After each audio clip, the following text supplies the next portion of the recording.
Ahí está. Bien, vamos a continuar el estudio. Estamos viendo el Evangelio de Mateo, ¿no? Vamos a Mateo capítulo 10. Ya capítulo 10, terminándolo. Vamos a leer del versículo 26 al versículo 33.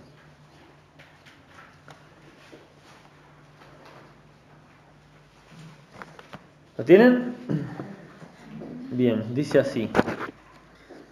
Así que no los temáis, porque nada hay encubierto que no haya de ser manifestado, ni oculto que no haya de saberse. Lo que os digo en tinieblas, decidlo en la luz, y lo que os digo al oído, proclamadlo desde las azoteas.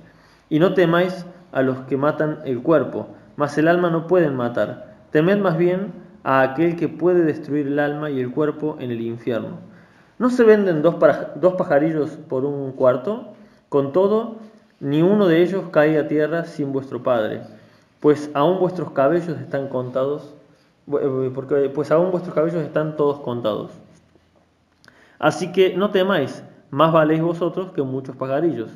A cualquiera, pues, que me confiese delante de los hombres, yo también le confesaré delante de mi Padre, que está en los cielos. Y a cualquiera que me niegue delante de los hombres, yo también le negaré delante de mi Padre, que está en los cielos. Amén. A la palabra de Dios. Bueno, este pasaje que acabamos de leer es una continuación directa de lo que vimos la semana pasada, ¿no? Está dividido en dos partes por el título que le pone la Reina Valera, ¿no? Podemos leer arriba del versículo 26, dice, ¿a quién se debe temer? Está dividido por ese título, pero en realidad, originalmente ese título no existía y es todo un solo tema, lo de la semana anterior y lo de hoy, nada más que se habría hecho muy largo estudiarlo todo de una sola tirada, ¿no? Pero ven que dice, así que, o sea, está hablando todavía, viene hablando del mismo tema. ¿Cuál era el tema de la semana pasada? ¿Se acuerdan? Las persecuciones, ¿no? Las persecuciones venideras. La semana pasada vimos que Jesús nos da una clara advertencia de que seguirle tiene un alto costo, ¿no? Humanamente hablando, ¿no? Un alto precio seguirle. Pero espiritualmente tiene una recompensa tan grande que cubre con creces ese alto precio que es, ¿cuál es el precio de seguir a Cristo? Sufrir. Sufrir algún tipo de persecución, algún tipo de maltrato, de dolencia. Tal vez en nuestro tiempo, si Dios lo permite hasta ahora, no parece, pero siempre se puede llegar a pasar. No estamos viviendo una persecución como la de los tiempos de la iglesia primitiva, pero sin duda, como vimos la semana pasada, la persecución ya empezó.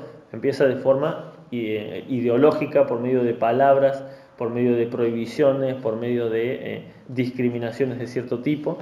En cierta forma está empezando, no sabemos si la vamos a llegar a sufrir persecución física real, pero la persecución ya está aquí.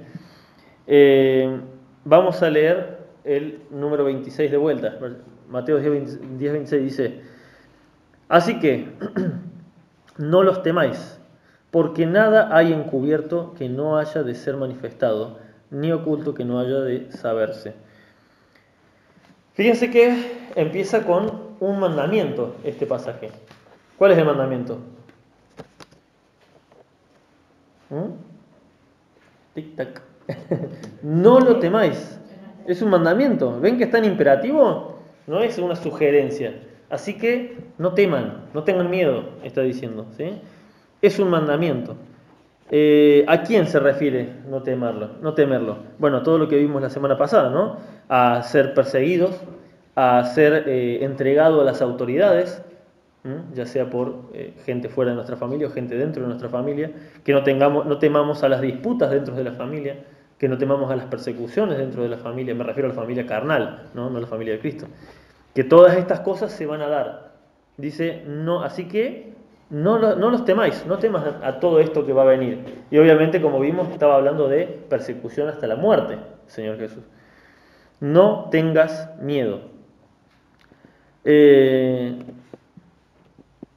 es uno de esos mandamientos que realmente es para pensar. Es un mandamiento para pensar. Porque vos decís, bueno, no robarás. no matarás. Son mandamientos claros y concisos y alguien tiene que poner de su voluntad para cometer ese pecado. El matar y el robar no es algo, ay, fue sin querer. No, o sea, es algo que uno lo pensó, lo premeditó. Pero este mandamiento nos manda a hacer algo que es casi opuesto a una reacción natural del cuerpo, porque el temor es una reacción involuntaria ante el peligro. Fíjense qué loco. El Señor nos manda a amar a nuestros enemigos. Pero como habíamos visto, el amor, cuando dice Dios amar a nuestros enemigos, no se refiere a sentir cosas bonitas, sino que se refiere a, ¿recuerdan que era el amor la palabra ágape? Tener buena voluntad, tener una buena voluntad desinteresada. Eso era el amor de Dios. ¿Se acuerdan o no se acuerdan? ¿Sí? Eso era cuando Dios nos dice amar al enemigo, o sea, es tener buena voluntad desinteresadamente hacia el que te hace mal, no sentir cosas bonitas. Así que cuando el Señor nos dice que no temamos, obviamente no nos está hablando del sentimiento de temor que obviamente nos viene, el sentimiento de miedo, tal vez un escalofrío de entender que nos puede pasar algo grave. Eso es algo natural que le pasa al organismo. El cuerpo cuando siente miedo, pasa eso, al haber una situación de peligro, al haber una situación de desconocimiento, de desinformación, da miedo.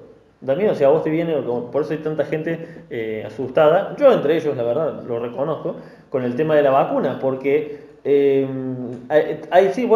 hay mucha gente que se vacunó y no pasó nada, hay mucha gente que se vacunó y al día siguiente se murió y no te dan información y no te dejan opinar al respecto, entonces esa desinformación te da miedo. Es decir, pero ¿cuál es el problema con que se analice bien en profundidad? ¿Cuál es el problema con que se haga una autopsia? ¿Cuál es el problema? Entonces, ¿qué pasa? Capaz que no pasa nada, capaz que es pura precaución de parte del gobierno, pero la desinformación genera miedo y eso genera, ¿qué pasa?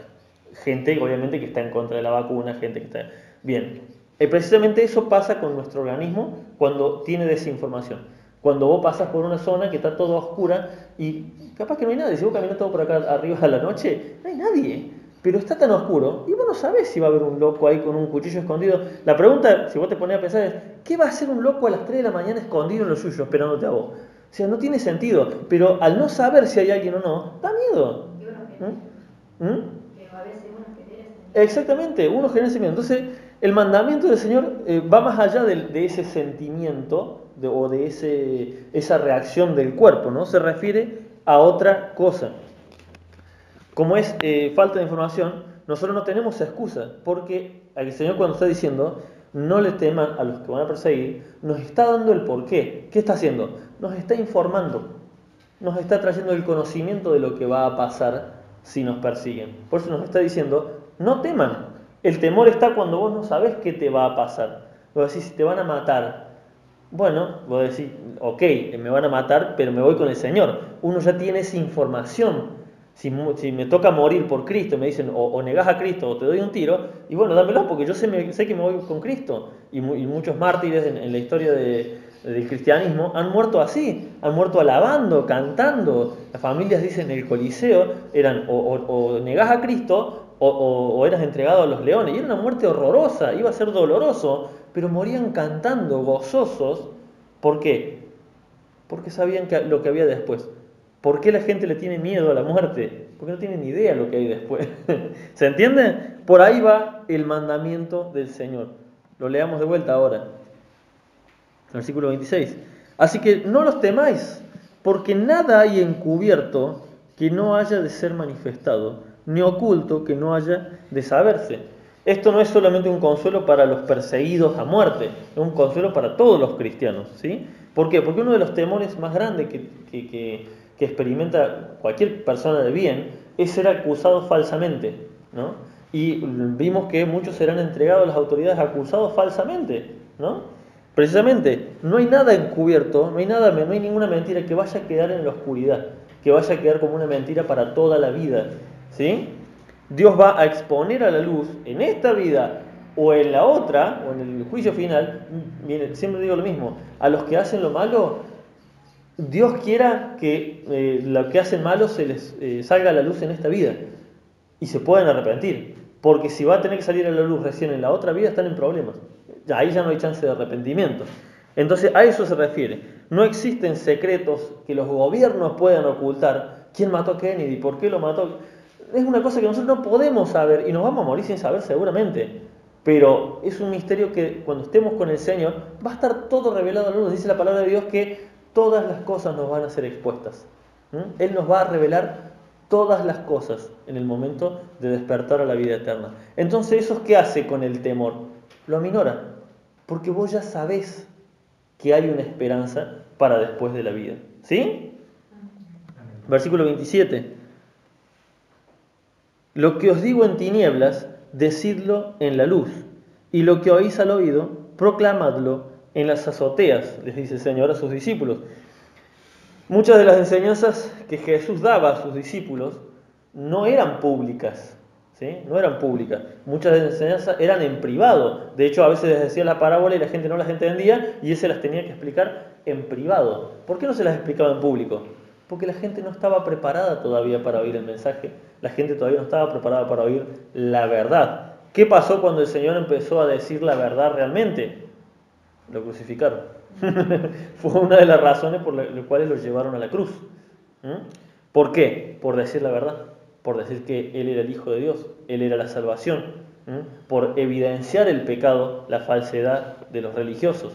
Todo eso, ¿qué pasó? Si lo hubiese hecho antes, tal vez lo hubiesen crucificado antes.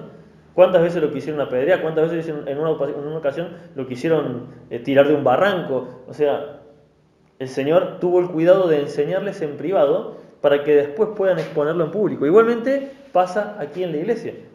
Nosotros estamos aprendiendo dentro de este lugar, estamos aprendiendo cosas que para el mundo son locura. ¿Sí? Lo que hacemos nosotros los días de la reunión de matrimonio, para el mundo es una locura.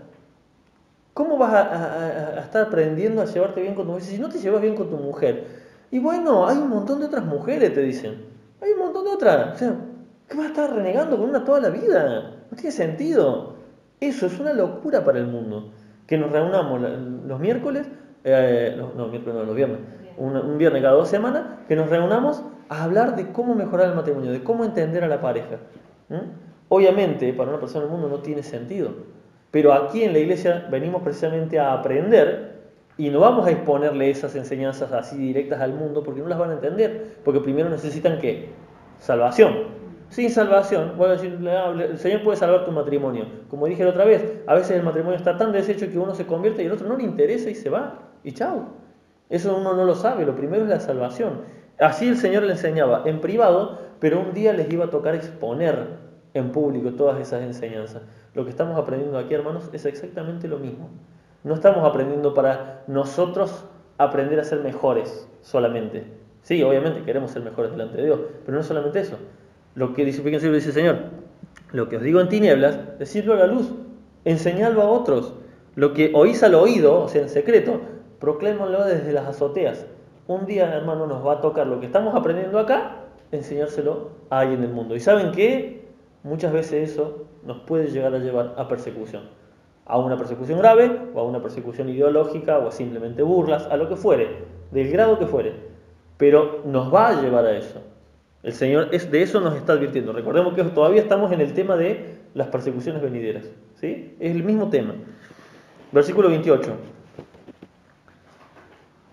Nuevamente encontramos la palabra temor. Dice, y no temáis, en forma de mandamiento, a los que matan el cuerpo, mas el alma no pueden matar. Temed más bien a aquel que puede destruir el alma y el cuerpo en el infierno. Varias cosas sobre este versículo. Casi podríamos hacer una enseñanza entera solamente de este versículo. En primer lugar se nos repite el mandamiento del versículo 26. ¿Cuál es el mandamiento? No temer, exactamente, no tener miedo. No tener miedo. Y dice, no temáis a los que matan el cuerpo. ¿Quiénes son los que matan el cuerpo? Obviamente le estaba hablando a sus discípulos de las persecuciones fuertes que iban a recibir ellos. Todos, menos, creo que el único, si no me equivoco, que no terminó muriendo martirizado fue el apóstol Juan, si no me equivoco. Pero los demás, todos murieron martirizados y de formas horrorosas. pero todos y cada uno de ellos recibió la advertencia del Señor en este día, y seguramente muchas veces más.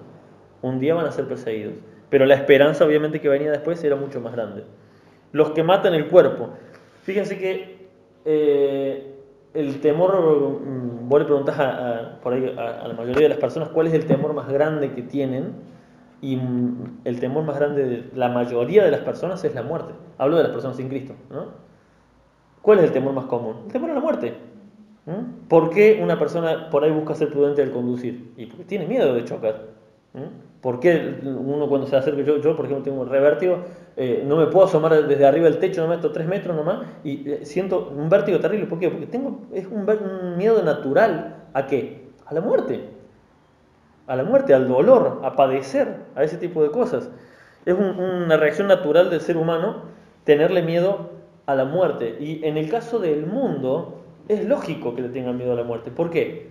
Como vimos al principio, porque no hay información para ellos, no tienen información de qué hay después de la muerte. El ateo, el que no cree bien del todo, el que cree en distintas cosas, al final, el que cree en ¿cómo se llama? La reencarnación, en esto, en las energías, al fin y al cabo no cree en nada y no saben qué cree realmente.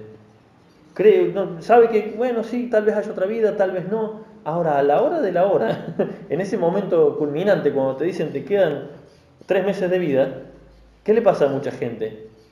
Mucha gente se vuelve a Cristo en ese tiempo de muerte. Fíjense qué locura, ¿no? Y el Señor ha tenido misericordia de muchos de ellos y los ha sanado. Pero hay muchísimos testimonios de esto. Pero, ¿cuándo se vuelven a Cristo? Cuando ya les dicen, ya está, llevaslas de perder. Hay algunos que son muy obstinados y hasta el fin de sus días no les interesa nada y realmente se ve que se van creciendo que no les va a pasar nada. Pero la mayoría, el común de la gente, le tiene temor a la muerte. ¿Por qué? Por desconocimiento. Porque no saben qué es lo que hay después. Porque no saben, si creen que hay un cielo y un infierno, no saben para dónde se van muchos de ellos. Empiezan a hacer un recuento, bueno, fui bueno, hice esto, y entran en la peor de todas, que es hacer recuento de obras. Por las obras nadie será salvo, dice la palabra de Dios. Es solamente por la misericordia de Jesucristo que seamos salvos. Entonces es lógico que haya este temor en la gente, pero en un hijo de Dios esto no debería suceder. Tristemente a veces sucede, pero no debería suceder. Cuando tenemos una enfermedad, cuando tenemos como la hermana, una operación, no la veo a la hermana desesperada a ver qué me va a pasar. No. Hay muchos, bueno, el testimonio también que el otro día que escuchábamos de la hermana Rosa, del tema de su vista. Decía, bueno, y si el Señor quiere que no recupere la vista, que así sea y que sea de buen testimonio. ¡Wow! O sea, una persona del mundo no tiene esa esperanza.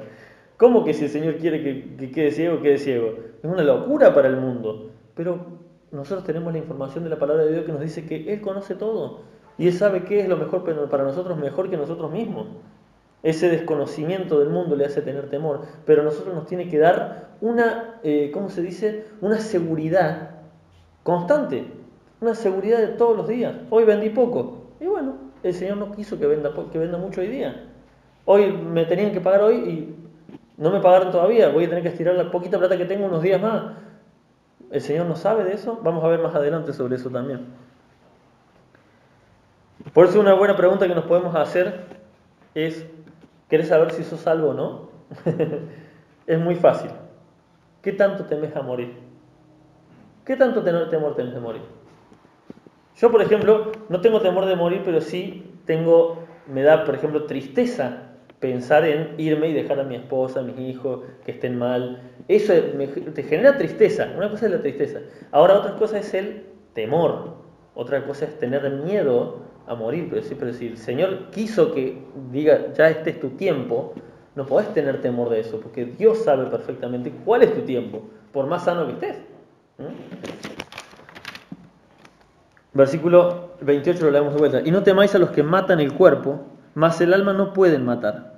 Temed más bien a aquel que puede destruir el alma en el infierno. Fíjense que se nos manda a no temer a la muerte física, pero también se nos manda a temer. Se nos manda a no temer a los que matan el cuerpo, o sea, a los que torturan, a los humanos que los puedan hacer daño. Pero dice, más bien, no temáis a los que matan el cuerpo, mas el alma no pueden matar. temed, es otro mandamiento, tengan miedo, temed más bien a aquel que puede destruir el alma y el cuerpo en el infierno. Temer al hombre, no. Temer a Dios, sí. Y es un mandamiento, ¿sí? En Proverbios vemos que dice, el principio de la sabiduría es el temor de Jehová.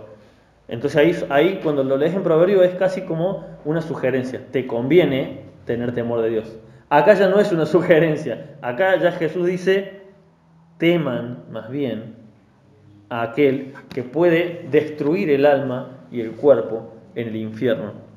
Y vimos también hace unos domingos atrás, o el domingo pasado, ¿cuándo fue? No, el anterior, que nos decía en el libro de Romanos, que no te jactes, ¿recuerdan? No te jactes porque fuiste salvo y los otros no. Más bien, teme, ¿sí? Es siempre la misma palabra. Y ahora vamos a ver esa palabra tan importante, la palabra temor.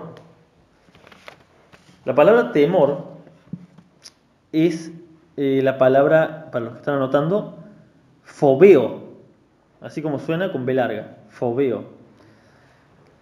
Esa palabra vamos a tener que desmitificar un poco un concepto cristiano un poco por ahí raro que tenemos, pero que yo también lo he tenido obviamente, por no haber estudiado en profundidad esta palabra, que es el famoso temor reverente. Yo siempre escuché, y es un concepto que a mí siempre me hizo mucho ruido, cuando dicen, no, el temor a Dios es un temor reverente, o sea, es como un respeto más bien que un temor. Cuando vos vas a la palabra temor, la palabra exacta es fobeo, ¿qué significa? Fíjense, y ahora vamos a entender de dónde salió eso del temor reverente. Escuchen el concepto de, fíjense, acá todas las veces que leímos no temáis, temer a Dios, siempre es la misma palabra. Lo que vimos también de Romanos que dice no te jactes, sino más bien teme, es la misma palabra todas las veces. Es la palabra fobeo y significa atemorizar, temblar, temeroso, temor, espanto, miedo, amedrentar, quedar asombrado. Y aparte, como concepto ante, por ejemplo, el temor ante los reyes, era reverencia en respeto. Entonces alguien agarró ese concepto y dijo, no, es un temor reverente, es como un respeto más bien. No, si alguien cree que es el temor de Dios es como un respeto sublime a Dios, no. La palabra temor literalmente significa espanto, miedo, ¿sí? Quedar asombrado, petrificado sería, temblar, atemorizado. Y vos decís, obviamente alguien tal vez con buenas intenciones quiso decir esto de que es más bien como un respeto a Dios. ¿De dónde salió el tema del temor reverente? Seguramente, yo cuando lo busqué, seguramente lo han sacado de Hebreos, pero el problema es que en Hebreos no habla de nosotros, habla de que Jesucristo tuvo un temor reverente hacia el Padre. Hay un problema muy grande, Jesucristo es Dios, nosotros no. Y cuando vos vas a la palabra temor reverente, a ella no es la palabra fobeo, es una palabra distinta que significa reverencia. ¿Sí? Esa palabra de ahí, que en realidad la palabra temor no existe, vos buscás en el original no está la palabra reverente. Entonces le pusieron temor reverente, para que se entienda, lo tenemos en la Reina Valera así, temor reverente. Pero cuando vos buscás la palabra temor, no está la palabra temor, no existe, ahí no está la palabra, es solamente la siguiente palabra, reverente, que no la anoté en este momento, me acordé hace un ratito cuando estábamos sentados. Pero si quieren después lo pueden buscar. Pero la palabra exacta no es esta, fobeo, no es la misma cuando habla de Jesucristo, dice que él tuvo un temor reverente hacia el Padre. Así que el mandamiento de tener un temor reverente no es para nosotros. No hay que tener cuidado porque corremos el peligro de ablandar un concepto puro, como la palabra temor. La palabra temor es temor, ¿sí? Y voy a decir, pero ¿cómo que tengo que tenerle miedo a Dios? Sí, tenés que tenerle miedo a Dios. El mismo temor, el mismo miedo que mi hijo, por ejemplo, que sabe que cuando yo llego del trabajo, él viene y me abraza y está contento conmigo y me muestra sus cosas, pero es el mismo temor que tiene cuando sabe que hizo algo malo, rompió algo, cuando le dije que no toques y lo tocó y por culpa de tocarlo lo rompió. ¿Qué pasa con él? Ya me empieza a mirar con otros ojos porque sabe, acá soné. ese temor no es reverencia hacia mí, es temor porque sabe que se viene castigo. Y cuando leemos la palabra de Dios, literalmente nos está diciendo el Señor Jesús, tengan temor al que los puede castigar.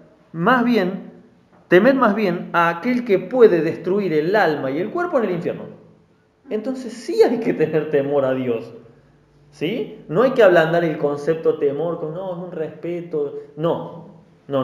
Es temor. Es ese temor que tenían ante los reyes. ¿Por qué el temor reverente delante de los reyes? Se reverenciaban, obviamente, pero en la antigüedad, si vos le traías una mala noticia al rey, lo más probable es que morías. Los mensajeros que traían mala noticia, en muchos reinados, no en todos, pero muchos reinados morían. Hablarle con falta de respeto al rey era pena de muerte. Entonces, esa reverencia era temor de verdad. Era miedo a traer una mala noticia delante del rey. Tenemos el caso del rey David, cuando los que mataron a Saúl, que vienen contentos a contarle que lo encontraron ahí empalado y lo habían rematado, vienen contentos, seguramente nos va a dar algo. Y grave error, porque David amaba a Saúl. ¿Sí? ¿Qué les pasó a esos mensajeros? Murieron, porque vinieron a traer una noticia en burla hacia el rey Saúl, y resulta que el rey David amaba a Saúl. Fíjense lo que es traer un mal mensaje delante del rey, ¿sí? Alegrarte por algo que está mal, ¿sí? Dios me bendijo, al fin clausuraron el negocio del lado mío, ahora Dios me va a bendecir más a mí. ¿Cómo te vas a gozar de que una persona fracasó en su negocio? Una locura. Dios no se va a complacer de eso nunca. Bueno, entonces entendemos el concepto de temor. ¿Y temor a qué? A Dios. ¿Por qué? Dice, porque Él es capaz de destruir el alma y el cuerpo en el infierno.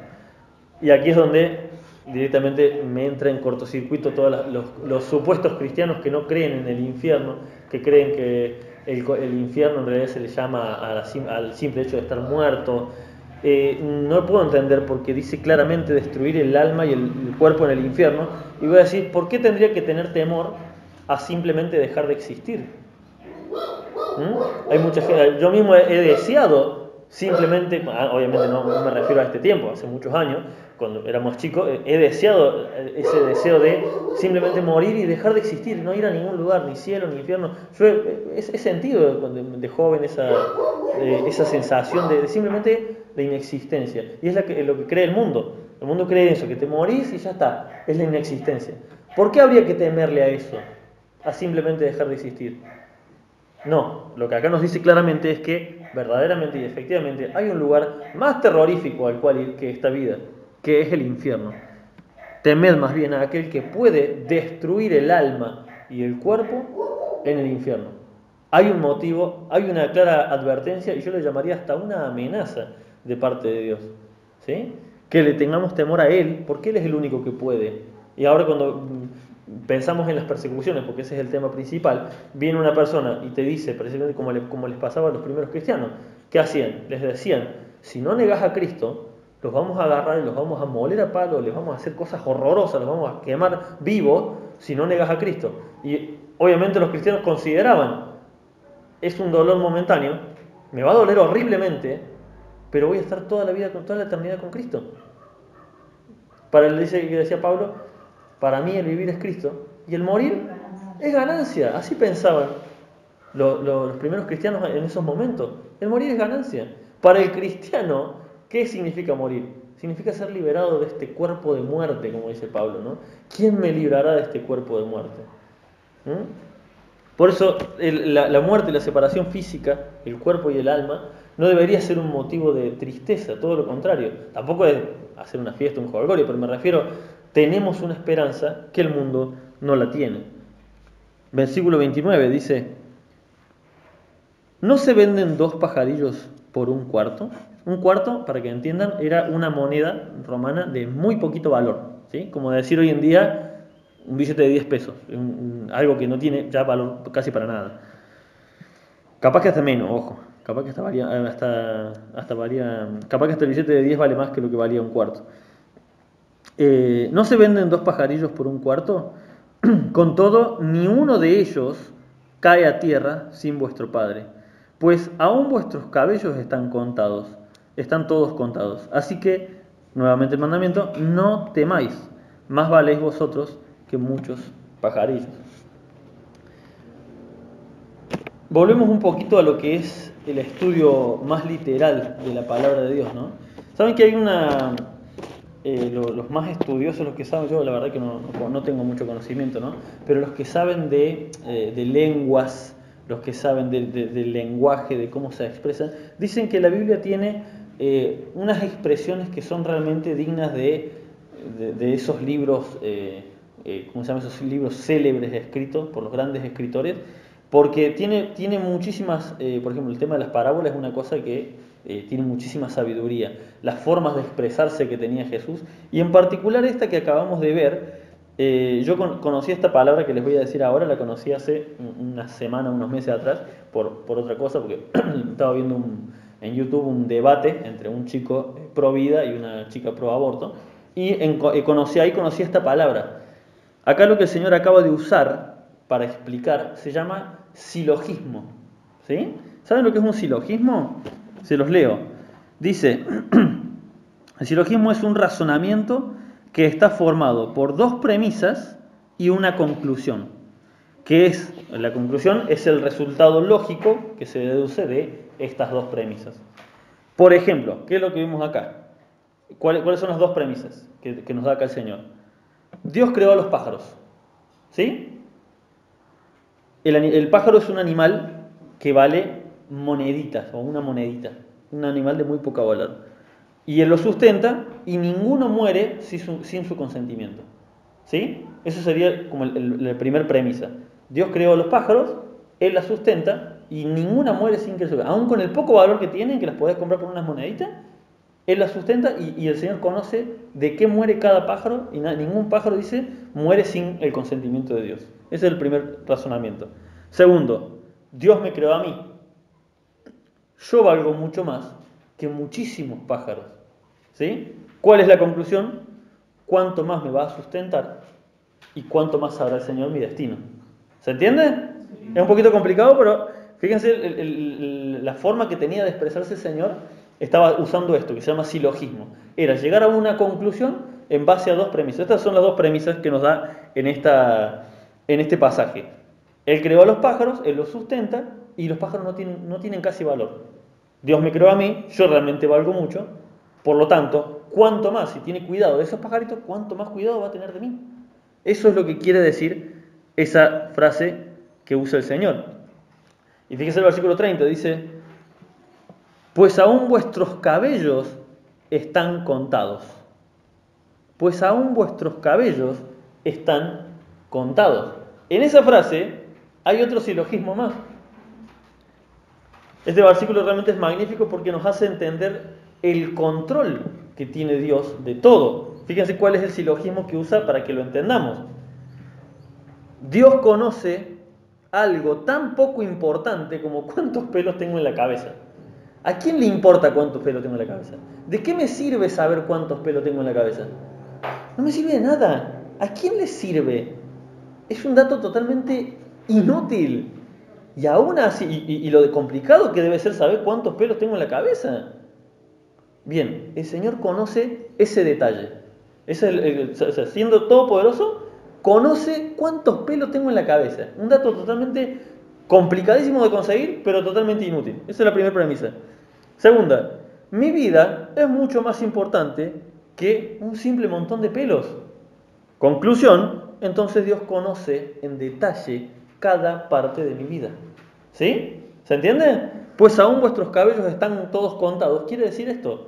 Si Dios conoce cuántos pelos tenés en la cabeza, un dato totalmente innecesario, mira si no va a conocer tus necesidades, tus deseos, tus anhelos, tus enfermedades, todo, la situación que viviste, la intención con la que te hablaron, la intención con la que hablaste.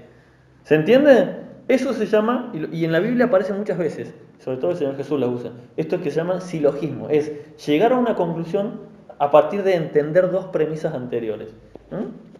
Para que entendamos realmente lo magnífica que es la palabra de Dios, ¿no?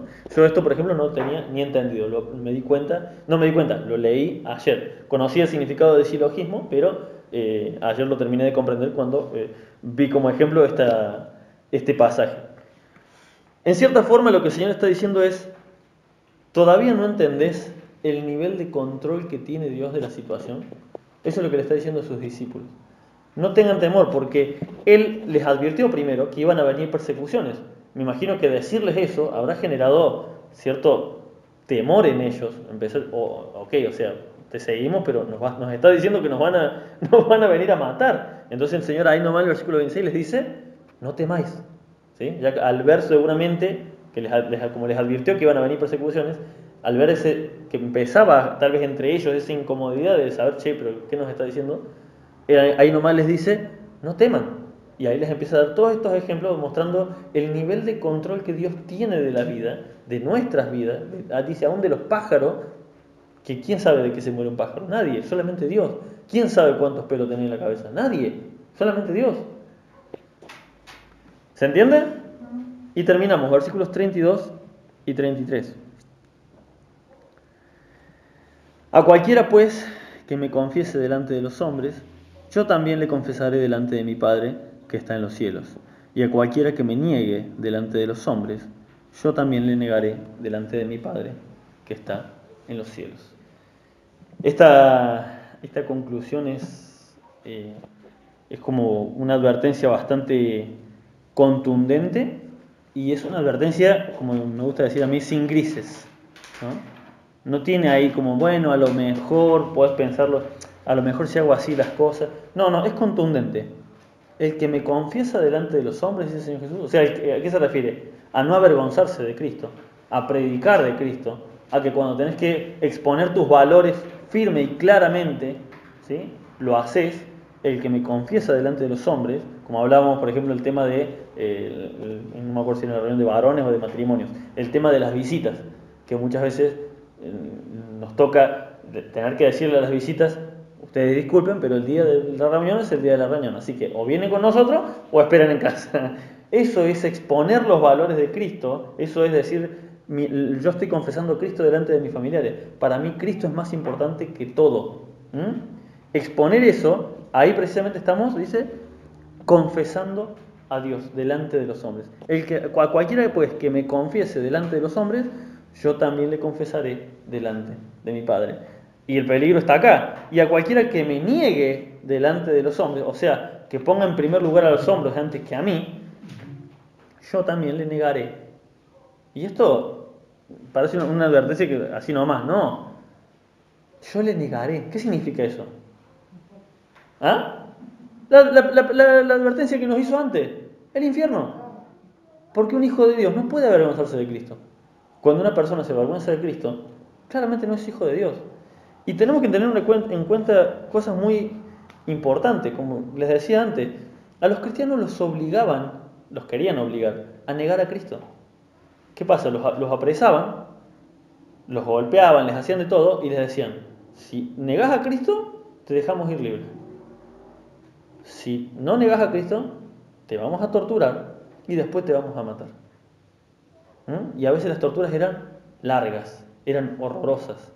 Hay un libro que no lo he leído, pero me contó mi mamá, lo leyó ella y varios cristianos escuché que lo han leído y dicen que es horrible realmente leerlo, que es el libro de los mártires, ¿no? Las historias contadas que hay de los mártires.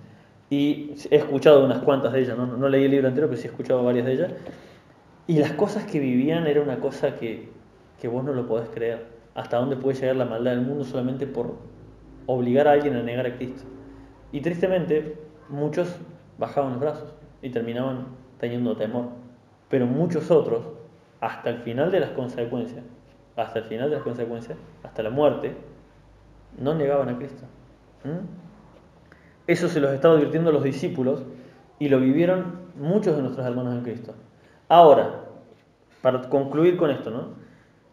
Si la demanda de Dios es entrega hasta la muerte, o sea, no negar a Cristo, aún hasta en una situación tan difícil como estar siendo torturado, ¿ustedes qué creen? Que la demanda, para nosotros que vivimos en paz, que vivimos en Argentina, tranquilos, sin persecución, ¿ustedes creen que la demanda para nosotros va a ser mayor o va a ser menor que para ellos? Qué pregunta, ¿eh? ¿Nos demandará más a Dios o a nosotros nos demandará menos? Totalmente más. Obviamente que más. ¿Qué es peor? ¿Negar a Cristo porque te están torturando físicamente o negar a Cristo porque tenés vergüenza? ¿Qué es peor? Lógico. Lógico, porque no tenés excusa, porque vivís en un país libre y al Dios al que más le da, más le demanda. Así que si nos dio más libertad, nos dio todo lo que tenemos para predicar libremente y no lo hacemos y nos avergonzamos y negamos a Cristo y preferimos a nuestros familiares que Cristo, la demanda para nosotros va a ser peor. El castigo es peor porque no tenemos excusa. ¿Cómo puedes usar la vergüenza como excusa cuando estamos hablando de hermanos en Cristo los cuales eran torturados, literalmente torturados? No que los ponían a escuchar reggaetón, no, torturados de verdad. Hermanos, que podamos entender verdaderamente esto, ¿no? Que saliendo un poquito de ese del pensamiento, ¿no? Tenemos que volver a entender de que las persecuciones que vivimos nosotros no son comparadas, obviamente. Son persecuciones ideológicas, son persecuciones de burla por ahora.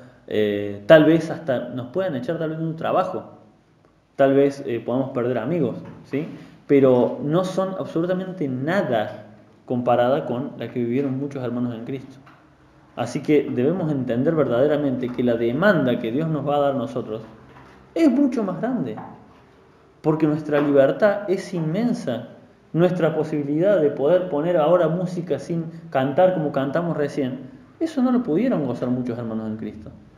Eso no lo pueden gozar muchos hermanos en Cristo. Hoy en día hay muchísimos países, no acá, pero sobre todo los países árabes o en la India, donde nuestros hermanos en Cristo que están ahí tienen que hacerlo escondidas. ¿Y ustedes creen que pueden cantar himnos? No pueden cantar himnos. Dice que los balbucean, tienen pedacitos, ni siquiera tienen Biblias enteras, tienen pedacitos, fragmentos de la Biblia así, hojitas que a veces logran rescatar de alguna Biblia vieja, y leen ese fragmento, y se aprenden de memoria ese fragmento. ¿Hacia quién será más grande la demanda? ¿Hacia ellos que tenían eso? ¿O hacia nosotros que tenemos todo y aún así nos quejamos? ¿Amén? Que podamos verdaderamente entenderlo. ¿Qué les parece si oramos? Padre del cielo, te damos gracias por tu amor, por tu misericordia, porque verdaderamente no somos conscientes de la bendición que tenemos de estar en este lugar, predicando sin ningún temor, a puertas abiertas, Señor amado. Gracias, Padre eterno. Y si un día llegara el momento de ser verdaderamente perseguidos físicamente, danos el valor para enfrentar ese momento con gozo, como lo hicieron tus discípulos, gozando, pensando, wow, fuimos dignos de ser, de padecer por el nombre de Cristo, como lo hacían los primeros cristianos, Señor amado. Gracias. Gracias por este privilegio que nos das. Ayúdanos a crecer espiritualmente, a entender el lugar que nos diste en este lugar, en este país, en este pueblo, y a entender todas las cosas que todavía no estamos haciendo y deberíamos estar haciendo. En el nombre de Jesús, a ti sea la gloria y la honra. Amén.